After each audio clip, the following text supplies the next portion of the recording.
Olá, meu nome é Antônio Roberto Vinha, sou cientista político, sou produtor cultural, jornalista.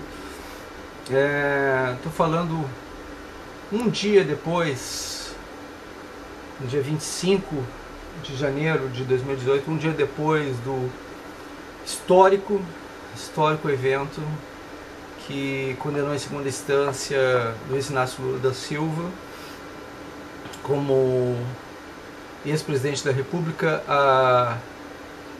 por corrupção passiva, né?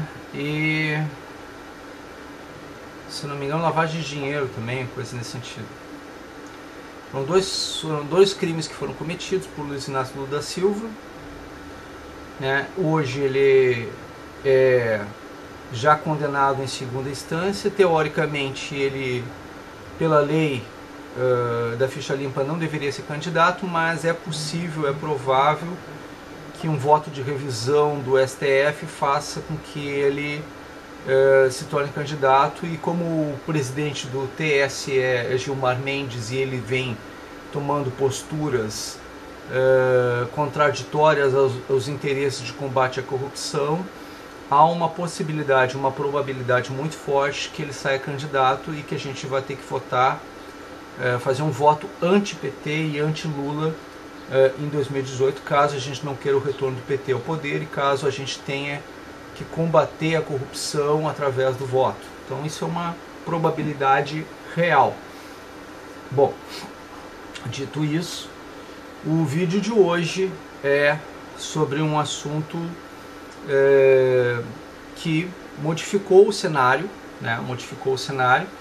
Havia a probabilidade, a possibilidade de uma guerra civil pela incitação à violência, que isso é um outro crime que o PT e o Lula cometeram e que provavelmente mais cedo ou mais tarde vai girar em torno de endossamento, vai endossar a proposta de fim da sigla partidária do PT, comprovando organização criminosa, incitação à violência, caos social, comprovando que, na verdade, o PT colocou em risco a soberania nacional e uma série de coisas nesse sentido.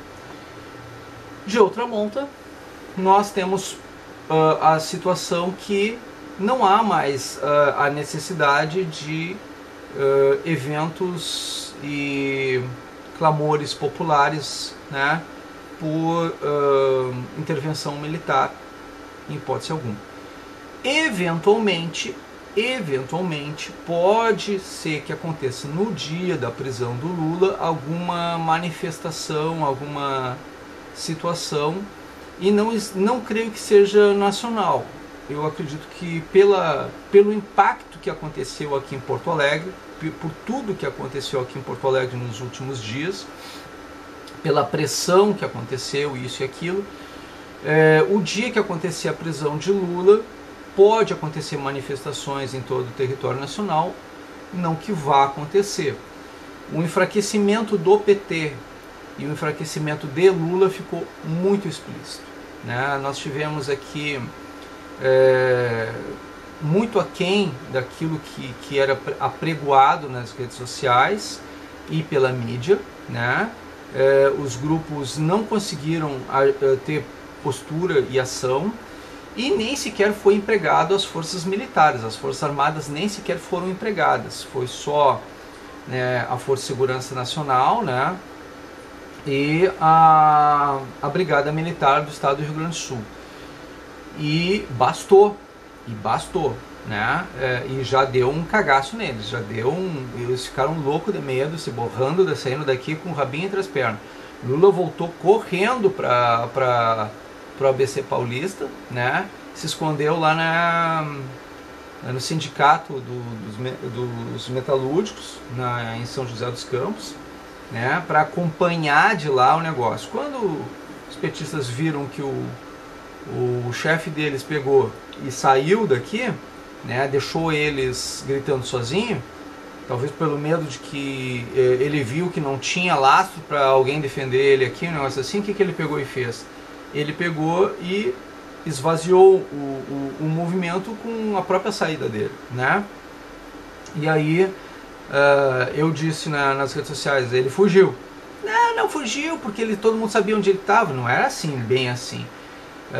A maioria das pessoas, foi um flagra da Band que pegou e filmou ele entrando na sede do Sindicato dos Metalúrgicos e fechando a garagem atrás dos fotógrafos. Ninguém teve mais acesso, ninguém mais viu onde ele estava, quem estava lá, assim. Ele simplesmente não ficou em Porto Alegre para acompanhar o próprio julgamento, com medo de voz de prisão imediata e que ele tivesse, pelo 3-0, tivesse a voz de prisão imediata e que tivesse aí o efeito imediato já do cumprimento dessa ação.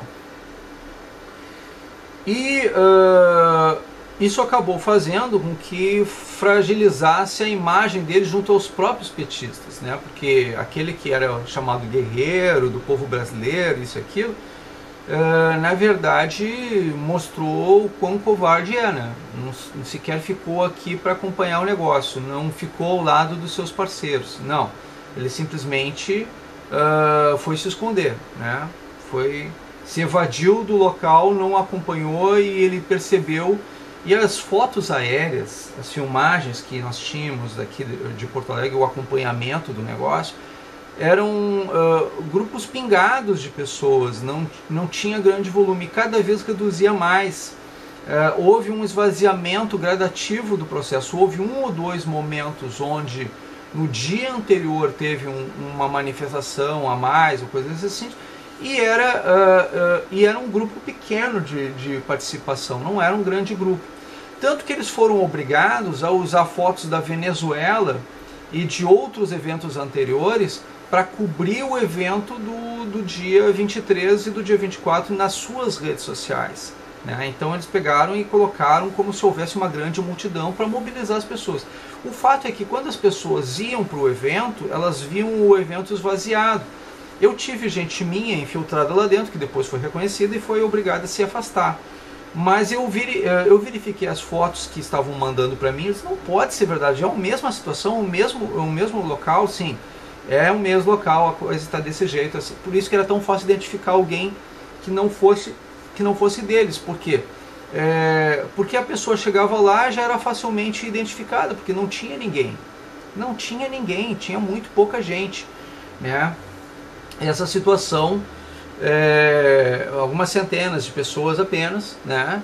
E isso demonstrou a fraqueza, aquilo que era para ser uma questão de força, uma demonstração de força do PT, na verdade foi uma demonstração de fraqueza, um esvaziamento do discurso de Luiz Inácio Lula da Silva.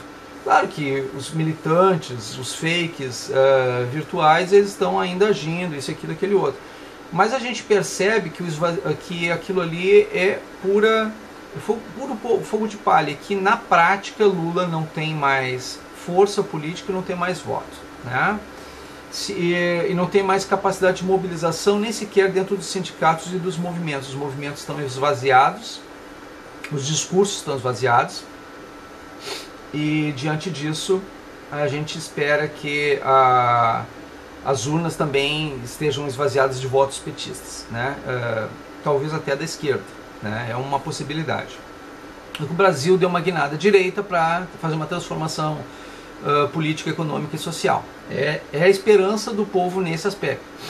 Por quê? Porque a gente não quer mais do mesmo, né? A gente precisa alguma coisa ser diferente. Então está na hora de a gente alternar o poder, oxigenar o poder. E essa é a chance, essa é a oportunidade para não ter tudo aquilo que a gente teve de novo, né? Estou com um pouquinho de rinite, então me perdoe. Gente, então, assim, moral da história.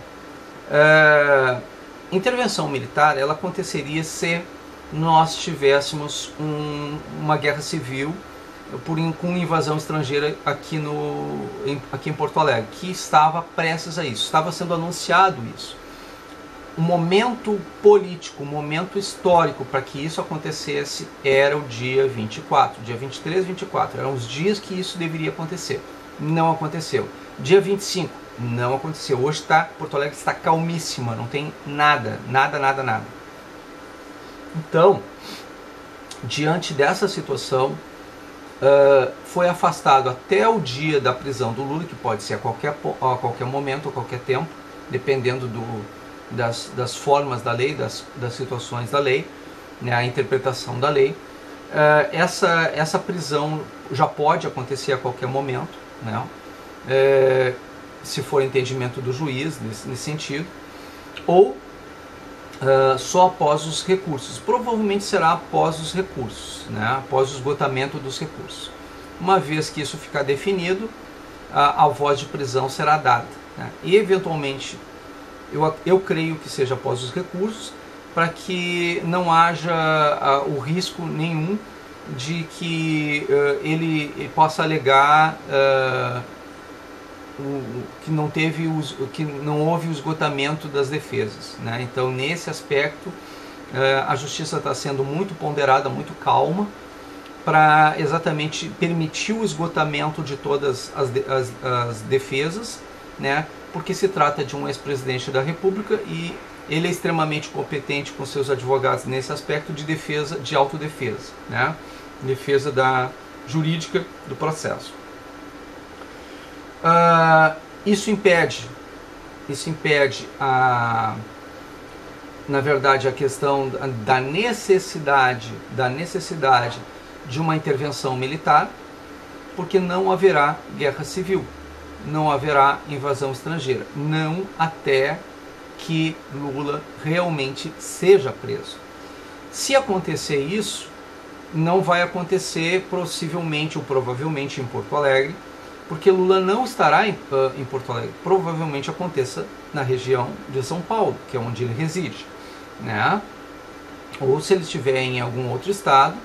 E se ele tentar, uma vez que agora ele é condenado em segunda instância, se ele tentar viajar e pedir asilo político, coisa assim, ele se torna um foragido internacional. Ele pode até pedir asilo em algum país africano, algum país que não tenha extradição dentro da legislação nacional, mas ele vira um foragido internacional, ele entra para a lista da Interpol, ele se torna um criminoso internacional, né? Claro, deste modo ele não vai poder ser necessariamente candidato à presidência da República. Um foragido internacional não pode disputar a eleição no Brasil, né?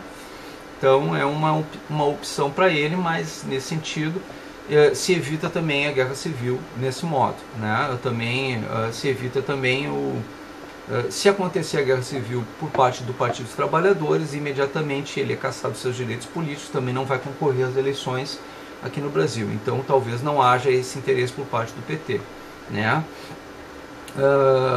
Mas isso fragiliza com certeza o PT dentro de uma campanha eleitoral. Todo esse cenário faz com que diminua consideravelmente o risco da necessidade de uma intervenção militar no Brasil. Não há mais esse cenário para esse sentido. Então, criado o que aconteceria no estado de exceção, num caso de uma intervenção militar do Brasil? O artigo 147 determina que os militares cheguem ao poder por conta ou de uma guerra civil ou de uma invasão estrangeira, nos dois únicos casos exclusivamente, né? Ficariam um mês no poder, renovado por mais 30 dias e com a prerrogativa e a obrigação de fazer um novo pleito.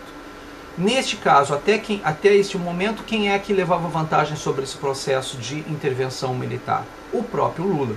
Por quê? Porque ele seria necessariamente candidato, uma vez que ele ainda não tinha sido condenado em segunda instância. Então não era vantagem fazer uma intervenção militar no Brasil neste momento por conta disso. Por que eu era intervencionista antes até o momento da queda da Dilma? Por quê?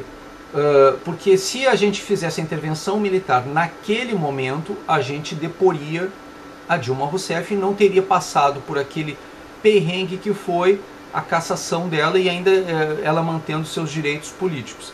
Ela teria simplesmente sido deposta do poder. A intervenção militar naquele momento era necessária para derrubar o governo e fazer uma faxina dentro do governo. Não teria assumido o vice da Dilma, né? Teria caído ela e o vice, teriam caído os ministros, teriam caído, inclusive os ministros do Judiciário, teria sido feita uma faxina geral, o aparelhamento ideológico de Estado teria sido feito naquele momento. Então tinha um motivo, né, uma vez que o Estado estava corrompido, tinha um motivo, que aí era uma situação de estado de exceção, né, e aí por isso a intervenção militar poderia ter um sentido de acontecer naquele momento.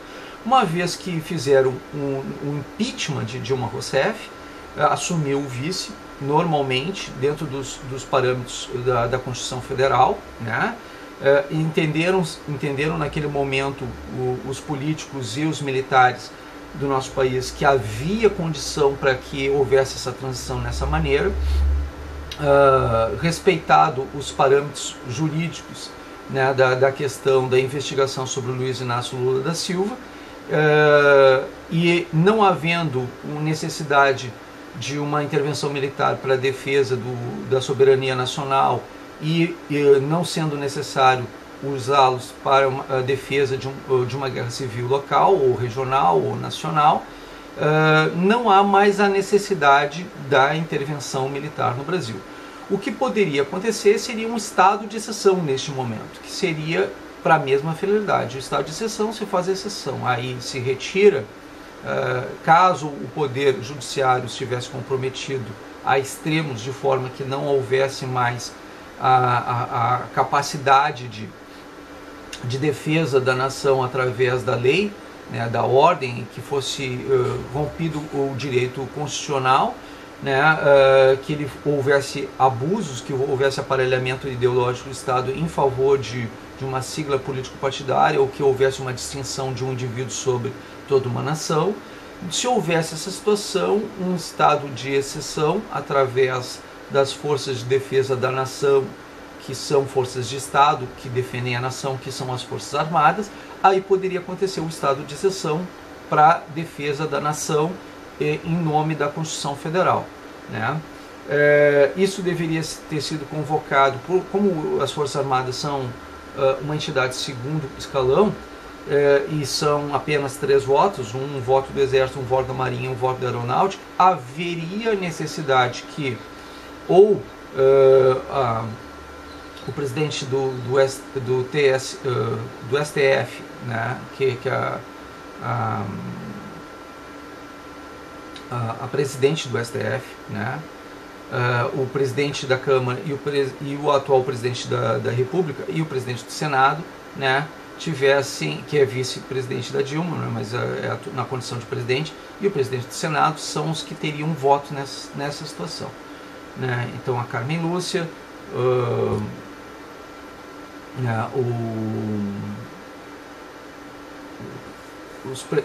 os outros presidentes, né, todos para cada função. Essas seriam as situações que poderiam convocar o estado de exceção, né? Eles fariam isso? Não fariam.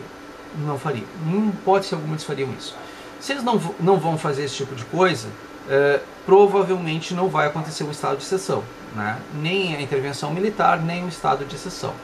O risco disso acontecer agora é mínimo. É um ano eleitoral, né? Se acontecer uma intervenção, vai ser mantido o calendário eleitoral, né? A intervenção militar não vai adiantar as eleições, não vai fazer com que as eleições aconteçam mais cedo, porque já existe o calendário eleitoral. Uma intervenção militar neste momento seria única e exclusivamente para a defesa do Estado, no caso de uma guerra civil ou invasão estrangeira, nesse sentido. E duraria o tempo necessário apenas para preservar a democracia brasileira. Talvez não durasse um mês, tá? E seria convocado apenas para esta situação. Poderia durar um dia, 2 dias, uma semana, né? Não, eles assumiriam o tempo necessário apenas para criar um estado de defesa provisório contra o PT. Se houvesse a necessidade de ir além a respeito disso, né, aí talvez houvesse o estado de exceção, mas acho muito improvável que esse tipo de coisa aconteça. né? E isso para assegurar as eleições ao final do ano, com ou sem o PT, com ou sem Lula, tá? Eu estou mostrando isso para vocês, para que vocês tenham noção de que este cenário da intervenção militar, ele praticamente foi esgotado. Não há mais a necessidade para esse tipo de coisa, para esse cenário, praticamente foi esgotado. É algo que não tem mais um porquê de ser, né? O discurso da intervenção militar agora, depois do que aconteceu no dia 24 aqui, né, é mínimo. A chance disso acontecer de novo por necessidade, no dia da prisão do Lula. Tem um dia certo para isso acontecer? Não. Tem uma forma certa para isso acontecer? Não. Pode acontecer e não acontecer nada? Pode. Tá? Então a chance disso acontecer é mínima. No dia que acontecer a prisão do Lula, conforme for as reações do PT e da esquerda nacional, pode acontecer naturalmente uma intervenção militar. Naturalmente, mesmo sem a necessidade da solicitação do povo. Claro que o povo vai clamar nesse dia por essa situação, caso haja necessidade. Caso haja necessidade. Se houver um grande conflito popular nesse sentido, tudo bem. Só que a chance dos fakes, daqueles que estavam infiltrados, fazendo incitação a intervenção militar neste momento, e estavam querendo que os militares entrassem para que Lula pudesse ser candidato, que agora essas pessoas estimulem a intervenção militar no Brasil, agora é mínima. E por quê? Porque esses infiltrados tinham o propósito de fazer com que houvesse uma indução ao erro, que houvesse a convocação da intervenção militar para que Lula fosse candidato. Isso agora não vai mais acontecer, né? Porque as eleições vão acontecer igualmente. Agora Lula vai ter que correr atrás de um apoiador dentro do STF, provavelmente Gilmar Mendes, né? Para que ele possa, e do TSE, que é o presidente do TSE, o Gilmar Mendes, né? Para que ele possa concorrer, ser candidato. E uma vez que ele seja candidato, né, ele terá uma prerrogativa, né, que não poderá ser necessariamente preso, porque terá direito nesse sentido. Se bem que existem brechas na lei que poderão cassar o direito dele de candidato. E aí, uma vez ele sendo cassado o direito de candidato, só que quem vai determinar isso é o próprio Gilmar Mendes, né, que é o presidente do TSE, né, o Tribunal Superior Eleitoral. Então, praticamente ele vai estar endossando a candidatura de Luiz Inácio até o final, né? Então, é o risco que a gente vai ter que engolir a candidatura de Lula por conta do Gilmar Mendes, né? Se alguém puder prender o Lula antes da hora, ou não poder prender o Lula até o final das eleições de 2018, a responsabilidade disso será de Gilmar Mendes, exclusivamente dele, né? Então quero deixar isso muito claro para vocês, né? E aí isso significa que até o final do ano fica descartada a possibilidade de uma intervenção militar, de uma guerra civil, ou de uma invasão estrangeira, qualquer uma dessas situações, porque isso tudo decorrerá de modo tranquilo diante dessa situação.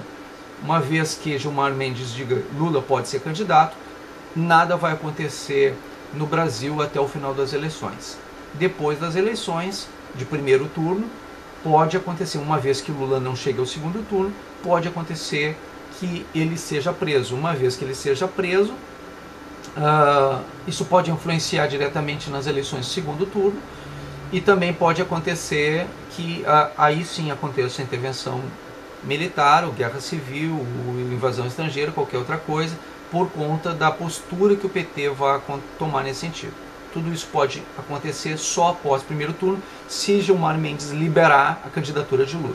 Se ele não liberar a candidatura de Lula, Lula pode ser imediatamente preso. Isso pode acontecer agora, né? Então, quem vai tomar quem vai mudar o cenário do Brasil nos próximos dias, próximas semanas?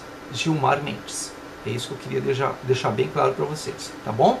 Eu acho que eu fui bem claro, acho que o vídeo foi até um pouquinho mais longo do que eu esperava que fosse, mas ficou muito claro para vocês agora como é que vai ser, quem vai decidir o próximo cenário do Brasil neste ano agora, né? A decisão das transformações do que vai acontecer, quem vai decidir o futuro do país agora, está nas mãos do senhor Gilmar Mendes, presidente do Tribunal Superior Eleitoral e ministro do Supremo Tribunal Federal. Tá ok? Muito obrigado pela atenção dispensada.